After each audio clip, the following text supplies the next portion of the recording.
नमस्कार, आप देख रहे हैं डॉक्टर साहिब, आपके साथ मैं हूं मुस्कान और आज हमारे साथ मौजूद है जानी मानी नेफ्रोलॉजिस्ट एम्स की डॉक्टर मेघा सहगल। बहुत बहुत स्वागत है मैम आपका। Thank you. डॉक्टर साहब, मैं आपसे जानना चाहूँगी कि आखिर ये जो किडनी के जितने भी मरीज़ होते हैं उन्हें क्या चीज़ खाना चाहिए और क्या खाने से बचना चाहिए, इस बारे में हमें बताएं।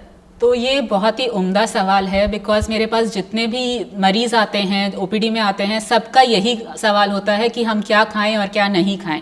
तो एक चीज़ मैं बताना चाहती हूँ कि मोस्टली जो हमारे किडनी के पेशेंट होते हैं वो शुगर या चीनी की बीमारी और हाई बीपी की बीमारी से ऑल्सो पीड़ित होते हैं। तो इन लोगों को मेरा सबसे पहले चीज़ जो मैं कहती हूँ कि नमक कम खाइए, क्योंकि नमक से ही बीपी बढ़ता है और उससे किडनी को हानि होने के चांसेस हैं।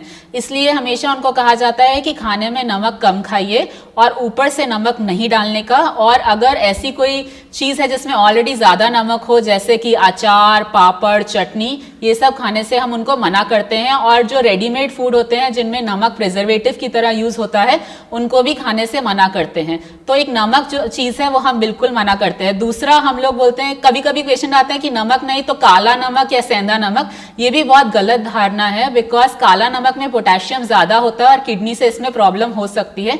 इसलिए नमक ही कम खाइए, ये उसको सब्स्टिट्यूट करने के लिए काला नमक या सेंधा नमक मत खाइए।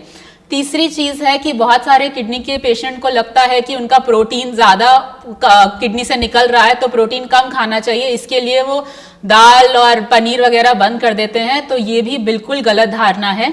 उनको प्रोटीन में, शाकाहारी प्रोटीन में तो सब कुछ खा सकते हैं और मांसाहारी प्रोटीन भी अगर उनको खाना है तो मटन को थोड़ा कम करके सप्ताह में एक बार करके चिकन, फिश और अंडा सब अलाउड है। और एक और चीज़ जो है वो बोली जाती है कि फल के लिए हम, अगर खाली कोई पेशेंट का पोटेशियम ज़्यादा है तो हम बोलते हैं कि फल में खाली सेब, पपीता और अमरूद खाइए और बाकी फल के लिए हम थोड़ा मना करते हैं। लेकिन अगर आपका पोटेशियम ठीक है तो आप बाकी फल भी लिमिटेड मात्रा में खा सकते हैं। और इसको छोड़ के बाकी जो चीज़ है, एक पानी की चीज़, बहुत सारे लोग सोचते हैं कि किडनी की बीमारी है तो पानी कम पीना है।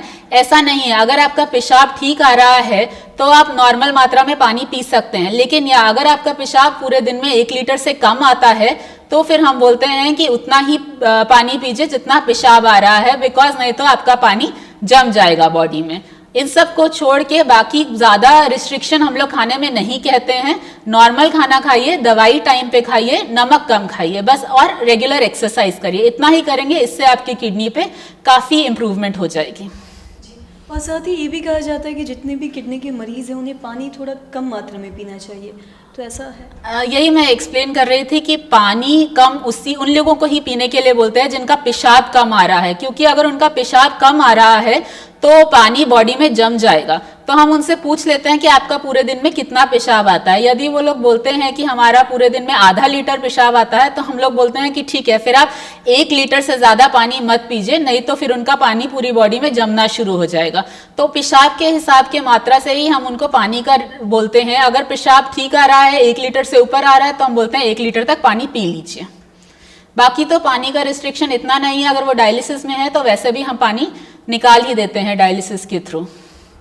और साथ ही अगर बहुत से ऐसे मरीज़ हैं जिन्हें मतलब बहुत ज़्यादा स्पाइसी खाते हैं और बहुत से ऐसे बीमारी भी होती है जिसमें स्पाइसी खाना मना होता है, तो क्या किडनी की बीमारी में भी ऐसा होता है? किडनी की बीमारी में स्पाइसेस से ज़्यादा नमक पे कंट्रोल करना ज़रूरी है, बिकॉज अगर आप नमक ज़्यादा खाएंगे तो उससे ब्लड प्रेशर ज़्यादा बन सकता है और जितना ही ज़्यादा हाई बीपी रहता है उतना ही किडनी पे असर होता है।